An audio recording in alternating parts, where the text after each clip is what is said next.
This is the Shoulda Bet More podcast, presented by Gold Boys Network. Here's your host, Will Hill. Welcome to the Shoulda Bet More podcast, presented by Gold Boys. Coming up on the show, Jeff Parles will join us, and we will discuss everything that happened Sunday. We'll discuss these games on Monday, as what a great day we have Monday. So we'll break this up into two parts as we usually do. I'm recording part one here before game one of the NLCS. Mets and Dodgers. So we will review that with Jeff. We'll look forward to game two. We'll talk Yankees Guardians as the ALCS is set. We'll talk Jets Bills Monday night, as we just have an incredible day, a Columbus day where, man, 4 o'clock Eastern, Mets Dodgers, 8 o'clock or 7:30 Eastern, Yankees Guardians, and then a little after that, Jets and the Bills. What a sports day we have in front of us. But I will start here with the football, and I'll get to the Yankees Guardians, my thoughts on that series. And, it's funny, usually, especially this time of the year, all the great college football games, all the NFL, all the baseball, especially doing 3 shows a week, try to keep these to half hour. I have to cut stuff out and try to find, what to leave out, as opposed to the summer where, during the summer, you're trying to find things to talk about. This time of the year, you're, trying to figure out what to leave out because there's so much content, so many interesting things to discuss. And look, it's still, it was still a ton going on, but this is one of these Sundays. I'll go through every game here just briefly. You try to find, the big themes of the day in this league. The NFL is about upsets, and it's about, it's almost like March Madness. It's about upsets, and it's about great finishes, buzzer beaters, those kind of games. The games today did not provide you a lot in terms of any of that. I'll just go, I guess, chronological order here. Bears beat the Jags 35-16. Game was never close. Jags kicked the field goal early, and the Bears just steamrolled them from there. Lawrence was bad. The Jags just bad on defense, a million penalties. Peterson's going to get himself fired.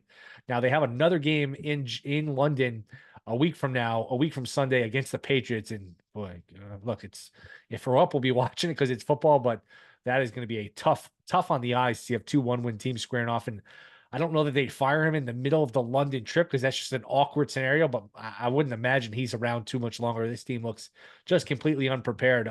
Coach that, won a Super Bowl not that long ago and was well regarded. I guess it's 7 years ago, but was well regarded around the league, analytically driven, go for it on 4th down, had some good runs with Philly even after the Super Bowl, won a playoff game the next year, got in the playoffs and won a game with Jacksonville. Was in the mix for coach of the year a couple years ago. Now the bloom is completely off the rose. Jags are a disaster. I would think they would move on for the coach. Lawrence, that contract is a disaster. And all of a sudden, the Urban Meyer tenure, it's not all on Urban Meyer, I guess. Everyone kind of pointed fingers. Oh, Urban Meyer just completely in over his head in the NFL. Maybe he was, but these last couple of years have not been kind to Lawrence and the Jags, and maybe it wasn't all Urban Meyer. The flip side of that, Caleb Williams has played really well here for the Bears. They are 4-2 now after a ho-hum start. They were 1-2. Even the 1 win against the Titans wasn't impressive. They kind of snuck by the Rams. They bury Carolina. They bury the Jags, and they are 4-2. And this NFC North is no pun intended. This NFC North is a bear, because this NFC North is a lot to deal with when you have the Bears, the Packers, the Lions, and the Vikings. This is not only probably the best division in the league. This is one of the better divisions I can remember in a long time, where even pick who you think is the worst team in this division, they got a chance to get to 9-10 wins. That is very uncommon in the NFL. All 4 teams very formidable. We'll go through the rest of the games here. Texans, Patriots. Texans win. Texans cover. May was okay. Made some plays. Made some mistakes. You got a lot of road favorites covering today. A lot of road favorites winning, covering, chalk, bounce back. Texans just dominate this game pretty much start to finish. You had some hopes. If you bet the Patriots, you had some glimmers of hope here and there for a backdoor cover, but it was not to be, as the Texans win. They covered. Not much to say about that game. Ravens, Commanders. What you'd expect. Both teams move the ball. Ravens move the ball at will. Commanders are still, they still have a lot to be desired. Defensively, they can move the ball on offense. Not a bad performance if you're Washington. You hung in the game. They got a backdoor. It depends what you got the number at. 6.5. Obviously, Baltimore covers at 7. You got to push, but Baltimore takes care of business and does a good job against the Commanders. And Washington moves to 4-2. Ravens move to 4-2 after an 0-2 start. They are on track to probably, I would think, win that division. Browns, Eagles. This was 10-3 Eagles, and this closed 8-9, depending on where you bet it. This was 10-3 Eagles before the half. Eagles line up for a 57-yard field goal, and the first half line was like 4.5, 5.5, whatever it was. Some places 6. I saw it gets blocked and run back for a touchdown. We are tied at 10 going into the half. As if you bet the Eagles first half, you're just scratching your head saying, what the hell do I have to do to get a win in this league? Man, you get some bad beats in this league, and that was one of them. Eagles go ahead 20-13. Browns drive, getting Eagles red zone, get in the red zone. They get a 4th and goal, but they get pushed back after a penalty. 4th and goal from the 13, where, boy, even if you wanted to go for it, you couldn't. 4th and goal from the 13. They settle for a field goal. Philly picks up a couple first downs, runs out the clock, ends the game, lands 20-16. The Eagles, if you had them in Survivor, if you had them in teasers, those all survive. But the Browns are just a bad team. Watson continues just to embarrass himself. They continue to say they're going to play him. At some point, boy, you got to make a decision. I don't know how you keep running them out there, but just an absolute nightmare here for the Browns in their quarterback scenario. Packers, Cardinals. Packers win 34-13. Packers jump out to an early lead. Cardinals fought back, had some moments. They kind of kicked themselves with turnovers that, shot themselves in the foot with turnovers every time they got within shouting distance. This was a game where I didn't bet it, but I was looking at the over, and I think it was right around 47.5, lands at 47. If you had the over, you probably deserved better because both teams moved the ball. Game just kind of died in the second half. Green Bay had a big lead. They took the foot off the gas, and they got a nice win. As I mentioned, the NFC North just continues to impress here as the Packers win the game by 3 touchdowns. Buccaneers Saints was one of the weirder games you're ever going to see. Saints play the backup quarterback Rattler from Oklahoma. He bounced around in college, but he starts. Carr's hurt. Bucks are up 17-0 in the second quarter. Before you can blink, it's 20-17 Saints. If you were doing something, if you went for a walk, if you were changing the channels or whatever, you said, how the hell did this happen? There was a punt return. There was a big play for the Saints. But after that, it was almost like 3 different games because the Bucks end up winning 51-27, poured on a bunch of points late.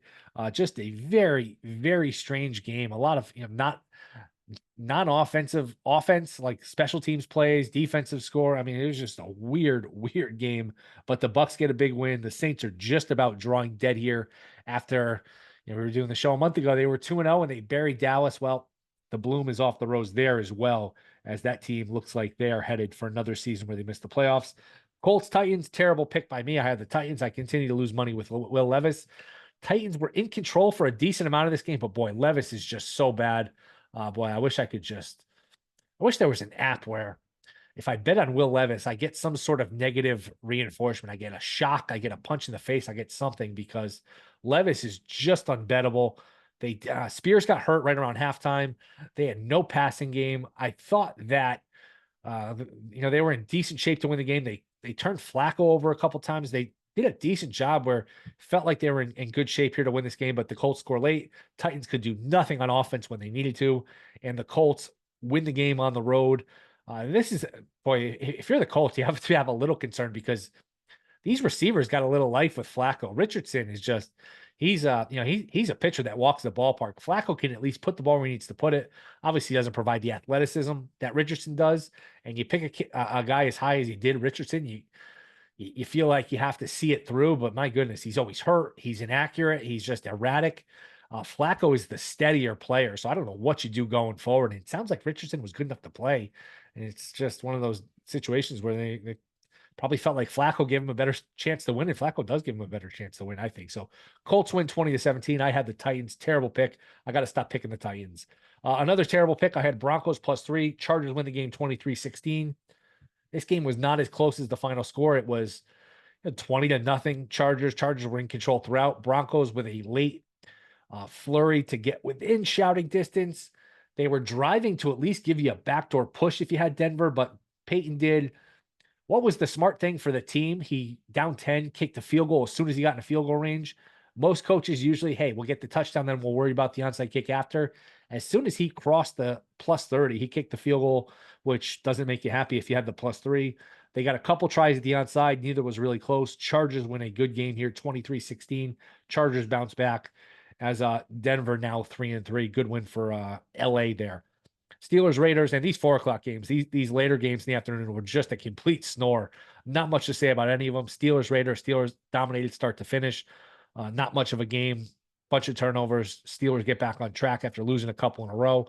All Steeler fans there in Vegas. Lions, Cowboys, the notable thing for this game, besides the fact that Lions beat them by about 100 points, 47-9 final. Hutchinson, the star defensive lineman for the Lions, looks like he broke his leg. Gruesome injury. Don't watch the replay. It's absolutely, it's tough to watch. His leg just going in different directions. And then the great Ian Rappaport of NFL Network reporting, Aiden Hutchinson is out for the remainder of the game. Yeah, thanks, Ian. We got it. Yeah, we know. He broke his leg in 8 different places. Of course, he's not coming back in the game. Yeah, he's going to be out, Ian. You're on top of it. Keep cashing those paychecks. But the Lions just embarrassed Dallas. Dallas couldn't get a stop. After it was 3-0 Dallas, Dallas was driving early, settle for a field goal, give up a touchdown, get the ball back, threw a pick in the end zone when they were driving again. And boy, it was just not competitive from that point on. Detroit, as the NFC North continues to show out, just buries Dallas. And then Falcons, Panthers. Falcons win 38-20. The game was an absolute snore. So, again, not one of these days where, boy, you just have a bunch of themes. Is this team overrated? Is that team underrated? It was just kind of ho-hum. Everybody that you thought would win on paper went on to win. Again, not that my picks were great, but just based on the spreads, like all of the favorites pretty much won, pretty much covered, except Philly is a big favorite, won but didn't cover. But a lot of chalk, not a lot of exciting games. In the 4:00 games, Chargers Broncos was over right away. Lions Cowboys wasn't competitive. Falcons Panthers was okay, but that was like the one competitive game, and even that wasn't exciting. And Detroit was all over Dallas early, so not a ton in terms of excitement for these games. Next week you got some games. Next week you got Vikings Lions. Vikings laying a point or so, point and a half at DraftKings. I would wonder if that Hutchinson injury affects things. Texans Packers is a good game, so you definitely have some better games here coming up, and you have Chiefs Niners Super Bowl rematch. So those are 3 really good games you could sink your teeth in. We have the crappy London game, Jags Pats. We have the Thursday night game, Denver New Orleans. But hey, we'll have plenty of baseball on at that point. So that will be, I think that's one of those days where the ALCS and the NLCS both have games. So hey, if you're not into watching the football that night, you got some baseball to watch. So a lot of a lot going on where you can watch something other than Broncos and the Saints. But good games next week. Like I said, like Lions Vikings with a chance to take control in that NFC North. Chiefs Niners is fun. Texans Packers is fun. So good week coming up. Not much going on this week. Jets Bills is a good game. We'll talk about that with Parles, and we will talk baseball quickly on the baseball. I'll keep it simple with the Yankees. I would have liked to see, as a Yankee fan, I would like to see them play Detroit with no Skubal until game 3. They get Cleveland. Cleveland, waits out Skubal, couple tough luck hits, and then Lane Thomas hits the long ball grand slam. That being said, Yankees have to beat Cleveland. I know you'd prefer Detroit. This is set up so perfectly for them. They haven't been to the World Series in 15 years. This is basically the AL Central Invitational here, where you play the Royals and you play the winner of Tigers Guardians. Cleveland's a nice team. They're a cute little team. They got a great closer in Clase. They've got an unbelievable player in Ramirez. Kwan's a scrappy little player. This is a punch and Judy hitting team. They slap the ball all over the place. They got a good bullpen. The Yankees should overpower this team. And the Yankees have beaten this team 3 times in the playoffs. All 3 times they've seen them since 2017.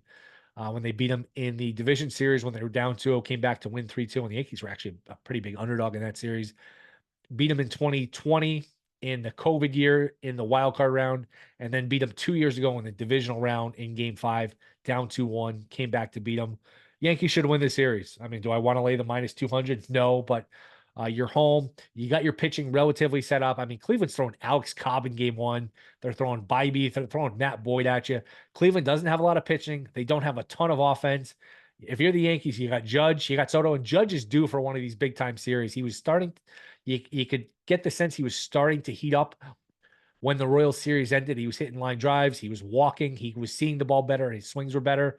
Judge is just too good of a hitter to not have a monster series at one of these junctions here at some point in time. Judge is going to break out. Soto didn't do a ton in the first round. I mean, you're due for one of these runs here where Judge and Soto, take turns hitting a home run game after game. The bullpen's been pretty good for the Yankees. The starting pitching's okay. I mean, you kind of hold your breath, but Cole was good. They're going to throw Rodon in game 1 against Cobb. And if you're the Yankees, hey, just win game 1 and don't give the Guardians any reason to believe. You have the better team. You're home. You got home field advantage. And I think the Yankees should and will find a way to win this series. And again, no excuses. Payroll, haven't been there in 15 years. You got a good draw. No Houston, no Baltimore. No excuses. Go win the series if you're the Yankees. So we will discuss that. We will discuss Mets and Dodgers. We'll discuss Jets and Bills. That is next. This is the Shoulda Bet More podcast.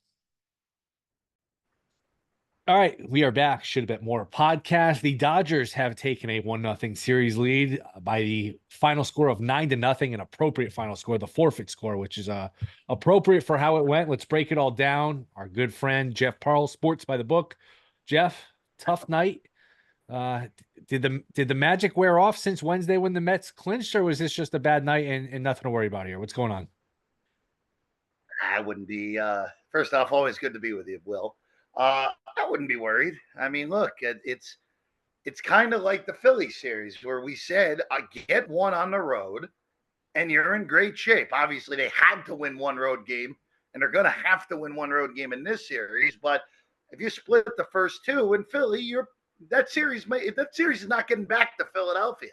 And it did not. Now, this is a little bit different, obviously. It's a longer series.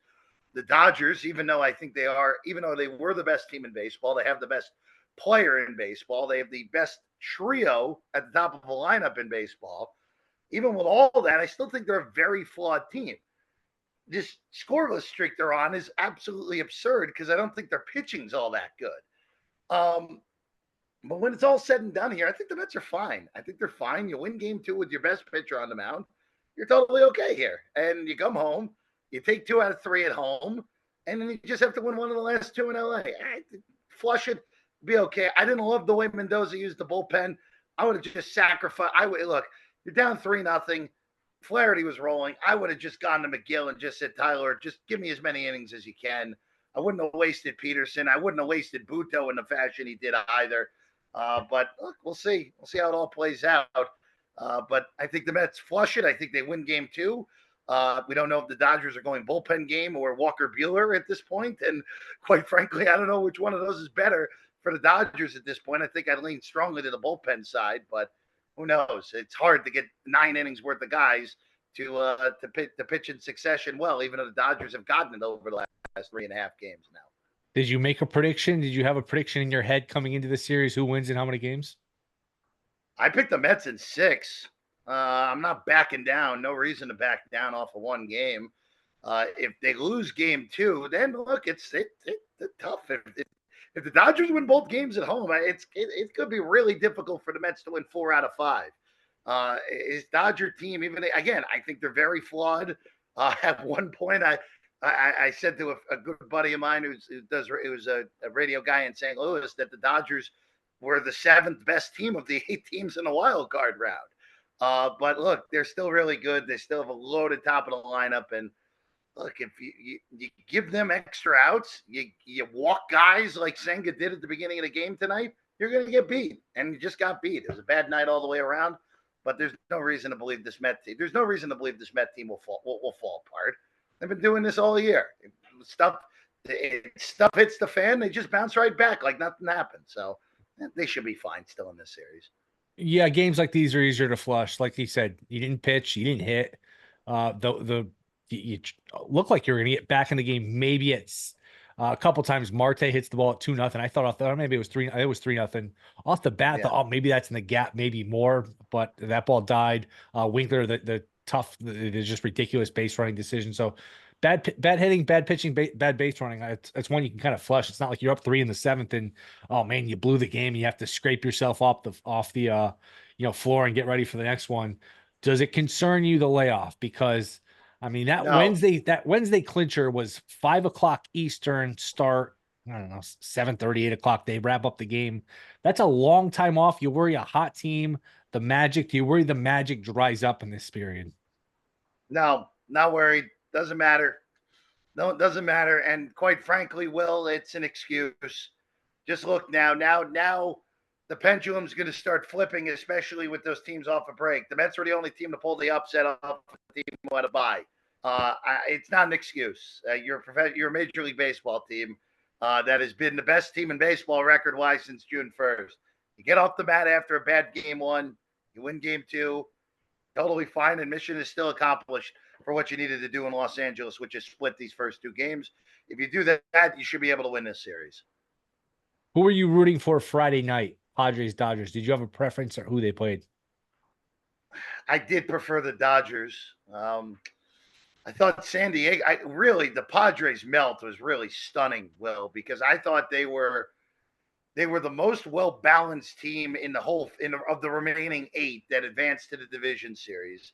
High end pitching, best bullpen, and their lineup is deep. And again, credit to the Dodgers for just shutting them down the last 2 games in 6 innings. It was awfully impressive. I prefer the Dodgers. I will say this, Will. Both of those opponents are so good that I knew that regardless, it was going to be a difficult series for the Mets. The one difference with the Phillies was the Phillies, despite that amazing start, were only 2 games over 500 in their last 98 games. And the Mets know them so well. Like, look, the Mets have owned Trey Turner this year. They know how to get Harper out. They got Schwarber out in giant spots in that series. Obviously, the final at bat. And look, in that Phillies series, Will, I know people love ragging on Davey Roberts. Dave Roberts is a totally solid manager. You're not going to be aided by the opposing team's manager. I thought Rob Thompson got every big decision wrong in that series against the Mets, and the Mets took full advantage of all those bad decisions, which is what a good team is supposed to do. I don't think you're going to get those type of things from Roberts in this series. And again, we know the manager only means about a game or two in a 162 game season. In the playoffs, a manager does matter. And we saw it in that other series where Mendoza managed circles around Thompson, and the Mets won the series because of it. How about Yankees Cleveland here? I think there's no excuse for the Yankees not to get through. It's been 15 years. You're dealing with the AL Central Invitational here with the Royals and the Tigers and the Guardians. I would have liked, from a Yankee perspective, to play Detroit with Skubal not lined up to go. That being said, I know Cleveland, they got a great closer. They got a great player in Ramirez. It's a nice little team otherwise, but this is men versus boys in terms of, the payroll, the judges and the Sotos of the world versus the rest of the team. I know it's baseball and anything can happen. I feel like the Yankees have to get through here. What are your thoughts on this series? 4-game sweep in favor of the Pinstripes. Will. Wow. I think this is a complete and utter coronation series. And look, no disrespect to Cleveland. They were the biggest. Look, they were a bigger the Mets. The way the Mets 78 win total. They're over under for wins with 78. Yeah, they were the Guardians were the biggest surprise in baseball this year by a significant margin. I guess you could argue Kansas City. Milwaukee too. Milwaukee, Kansas City, Cleveland. Milwaukee was Milwaukee cruising, but look, Cleveland's here, Milwaukee isn't. And credit to the Guardians for you're down 2-1 with staring Skubal in the face. You're not supposed to win that series, and Cleveland did. So full marks to the Guardians for winning that series. I mean, hell, they shouldn't have won game. The way Game 4 set up, they were on the way to lose Game 4 until David Fry bailed them out. So credit to Cleveland for getting through, but this is a mismatch. This is a complete and utter mismatch. And the only way I see the Yankees blowing this series is if the bats totally get mute, which is always possible. It's playoff baseball. Judge has not had a good postseason so far. It's really been, Glaber had a huge Game 4. Stanton's been awesome, which I talked about this with you at Stanton months ago. Giancarlo Stanton is a critical piece to this operation. And the fact that a lot of Yankee fans turned on him because he can't stay healthy. Look, he's barely healthy now, and he's their best player in the division series. So, I really think this is. You said it. It's been 15 years, which for this franchise is the equivalent to 75 for being in the World Series. I really think they roll them. I think they sweep maybe 5, but the Yankees will get to the World Series, and you know what? They should just be hoping that the Mets and the Dodgers just beat the hell out of each other over 7 games, because I think the Yankees match up poorly with both National League teams, and their best case scenario is that series goes long and those teams are just gassed by the time they get to the World Series. Yeah, and if you're the Yankees, it's weird to say. I not from the fan from the probably from a fan standpoint, from the owner standpoint, maybe not from the players. You're kind of hoping the Dodgers get there because if you play the Dodgers and you lose in whatever 6-7, you know what? Dodgers have a good team. You're disappointed, but you live with it. At least you got back there. If you ever lost to the Mets, from a fan's perspective, from an owner's perspective, I don't know how they would take that. I really don't. Oh, I will. I 100% agree with you on that. And I actually think the Mets match up better with the Yankees than the Dodgers do, quite honestly. Just we saw it in the regular season. And look, you can't go too much off of regular season action when it comes to postseason action. But the Yankees did not hit at all against the Mets this year. And the Mets destroyed Cole when they faced them. So, look, again, if the Yankees get the Dodgers, I think that pricing will be a flip. With the Dodgers are like $1.20 favorite, probably $1.25 because they have home field. I don't think home field means anything anymore now that both leagues have the DH and we're not dealing with the nonsense of the pitcher having to hit for the American League team. But look, I would pick the Yankees against the Dodgers. I would pick the Yankees. You're right. If the Yankees lost a hard-fought 7-game series, all right, yes, it's majorly disappointing. You get all the way there and lose, but it's like, all right, lost to the team that has the best record in baseball that happened to win the World Series for once. If you lose to the Mets, no one's letting you forget that until you win your next World Series. And they may never, and the Mets fans will never let you forget it. And correctly so if the Mets beat the Yankees in the World Series. No doubt about it. Football, kind of a ho-hum day. Yes. Not a lot of upsets, not a lot of great finishes. I don't know. Did you have a big takeaway here from this Sunday in NFL action? Boy, the Aiden Hutchinson injury is really honest is unfortunately the biggest story of the day, right? Well, I mean, the Lions who just absolutely obliterated Dallas in every which way in this game. Dallas looked awful on defense. They looked awful on offense. Campbell coached circle and Johnson coached circles around McCarthy and his legion of idiots on that coaching staff at this point. But that Hutchinson injury just look, it's hard to say the win gets taken out of the sails when you win 47-9, but it kind of feels like it, right? Like you lose the one guy that is elite on that defense. There's no other elite players on that defense other than Aiden Hutchinson. And look, Detroit, look, they get two. They have 3 games with the NFC South mixed in, but one of them is Houston, who's not a pushover, obviously. Tennessee and Jacksonville are among 2 of the 5 worst teams in the AFC NFL. South, yeah. Yeah. But and then the NFC, and then you have 2 NFC North games mixed in here. You go to Minnesota next week. With Minnesota fresh and off the bye, that is a brutal spot to go into without Hutchinson. Then you get Green Bay 2 weeks later. This is, boy, I was ready to play the Bills, still have to play the 49ers too at San Francisco. Yeah.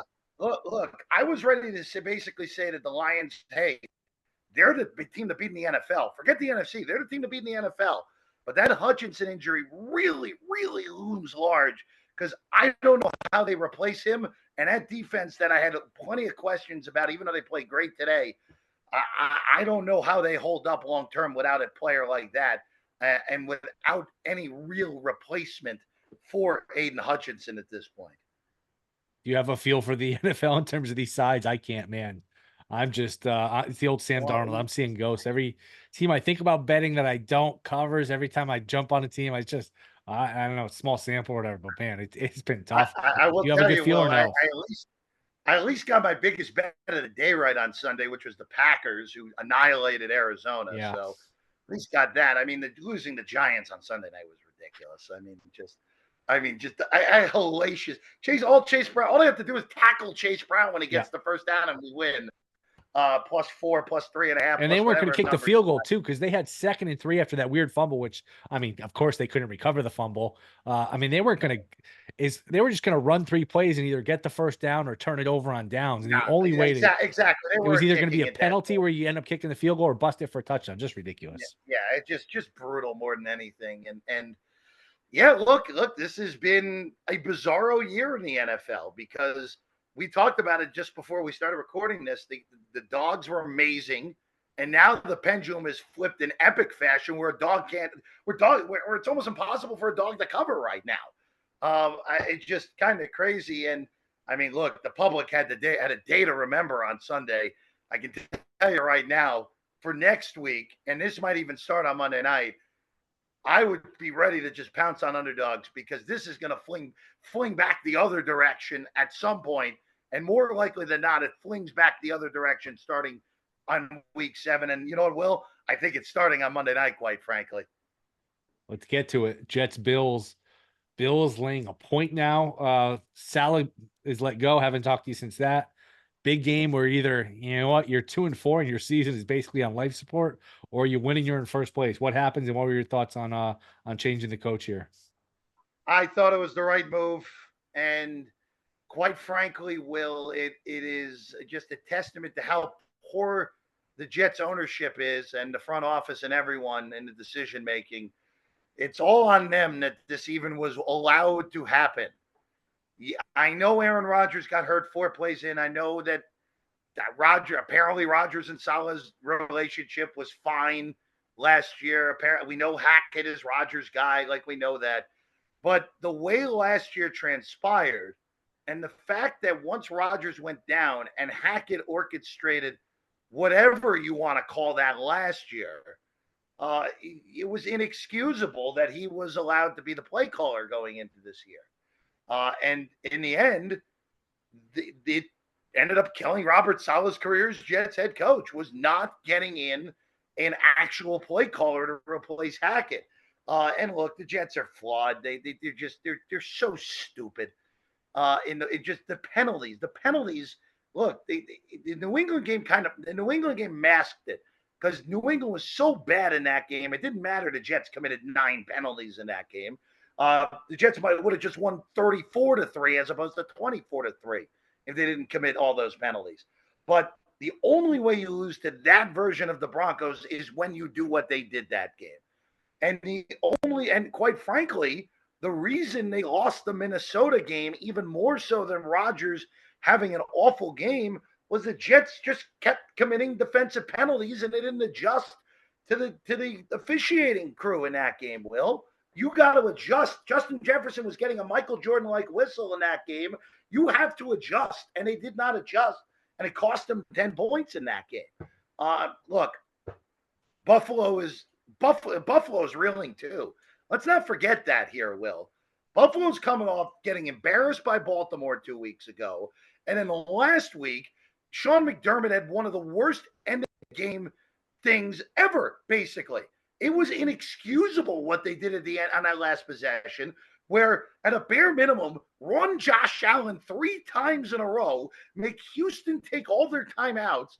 And you know what? If they dunk a 60-yard field goal on your head at that point, all right, so be it. Houston deserves to win. But let them keep all their timeouts. Let them have a play in the middle of the field, and then they dunk the 60-yard field goal on your head. That's on you. And look, Buffalo's not 100% healthy. I don't think Allen's healthy either because he did not play well against Baltimore. He was beyond awful against Houston. And look, for the Jet defense, and I will say this, and look, I don't know how the head coach difference is going to make a difference or not. We know historically it does, about 58% over the last 12 years. But the Jets have played Buffalo great at MetLife the last 2 years. They beat them 2 years ago with Zach. They beat him 2 years ago with Zach Wilson the whole game. And then they beat him in the Rodgers injury game last year. And Allen has 7 turnovers in those 2 games. So the Jets really have Allen's number in that stadium. And I think it continues. I think the Jets win this game. I think Rodgers plays well enough. I think going from Hackett to Downing helps the offense enough. And I think 24 points gets this done, Will. You get to 24, you win. That's the magic number so far for the Jets this year. The 2 games they got to 24, they're 2-0. So you get to 24, you win. I think the Jets get there. I like New York outright as a small underdog, and I think this is going to start an underdog barrage that really comes into fruition in Week 7. So you like Yankees, you like Mets, and you like Jets, right? And all New York money line parlay tomorrow. I guess we're going to New York parlay. The Liberty don't play on Monday. They already won on Sunday. That was the only thing to go right for New York on Sunday. Yeah, I guess I do like the New York parlay there, Will, for New game York one. parlay Game 6 to game one 1. of the Yankees, game two of the Mets, and then game six with the Jets. That's boy, it's a hell of a day. I mean, 4 o'clock Eastern, Mets, 4:08 Eastern Mets, 7:30 Eastern Yankees, 8:15 Eastern Jets. That is you better have the remote control ready. You better have multiple TVs. That's about as good as it gets. Yeah, no, it's pretty good. I get totally hosed on the timing for that Met game, though. My show starts at 3 Pacific. It's gonna be right in the nitty gritty time, my friend. Ooh, So I'm in no man's land. My co-host Ryan McCormick's really gonna have to bail me out on Monday on Sports by the Book. how long is your show? And only an hour. So if we get a long game, I'll get the end of it. But uh, boy, I don't know if I'm going to be able to handle Diaz with a 2-run lead in the ninth inning while on the air. That's going to be excruciating, my You'd friend. sign up for a 2-run lead with Diaz on the mound. Regardless of where you could be on the moon. If Oh, Diaz with a 2-run 100%. lead, Absolutely. Well, if the Mets have a 4-2 lead with Diaz going into the ninth inning, I'm all in 100%. Just might be we'll be relying on others to get through there, Will. last one. Anything for next week in the NFL jump out to you? Oh, okay. I'll just say this, just looking at this week, because obviously Kansas City and San Francisco is the mega game. And, you know, I thought the Niners played great on Thursday night. They did. I know it got close. I know they messed around in the middle of the game, but Purdy was comfortable. That defense was forcing mistakes from an offense for really the first time since week one. I thought the Niners looked great. And Kansas City, look, San Francisco's 1.5, depending on where you look right now. I think San Francisco rolls them. Will revenge for the Super Bowl as well. Kansas City's offense just has not looked that good. And look, I think that San Francisco. It's going to be the most bet game of the week. Obviously, Super Bowl rematch in a premium afternoon slot.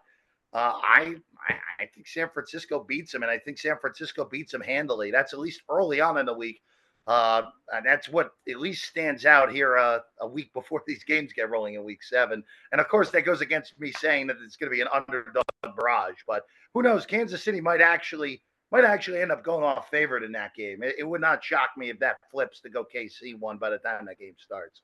Yeah, and if you're San Francisco and if you beat them this week, man, where was this in 2019? Where was this last year? It's almost kind of bittersweet to actually beat them in this one where it's not for a championship. Yeah, and I will say this, just eyeballing other stuff. I know you won't like this, but the fact that Minnesota is favored over Detroit, even with the Hutchinson injury, that seems kind of crazy to me. I think that should be a pick. Maybe even Detroit won. It's a nice teaser leg. Detroit's a nice teaser leg. Yeah, look, if Minnesota busts up the teaser leg, then we have a different discussion with Minnesota moving forward. Well, if they beat Detroit by double digits, that's a hell of a win any way you slice it. And if Minnesota does win, I mean, that's a 2+ game lead on everybody because that'd be 2 with a tiebreaker on Detroit. They already have 2 with a tiebreaker with Green Bay. They've got 3 with a tiebreaker on San Francisco. I mean, they've got games against the Falcons, Titans, Jags. Not that Falcons are terrible, but Arizona. I mean, it's hard to believe. It's hard to actually think of them this way. But if they can win this one, I mean, you're talking about probably like a 13 or so win team conservatively because they're not going to be underdogs in a lot of these games. Yeah, I mean, look, it's stacking wins early in the season against teams you were not expected to beat going into the year. I mean, it goes a long way, right? I mean, going into the year, what they were dog against San Francisco, won that. They were even a pick them against the Giants. It's not like they were a big favorite. They were 1.5 point favorite against the Giants week 1, which in retrospect is hilarious. But we usually get a few of those every year in the NFL early in the year. But look, for Minnesota, look, if they win this game, Will, you are 100% right.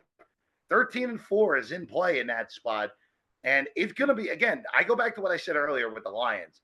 It is going to be really hard with that schedule, without your best player on defense, to get more than probably 12, regardless of how good they've looked. 12-5 is probably the absolute peak Detroit can go without Aiden Hutchinson at this point.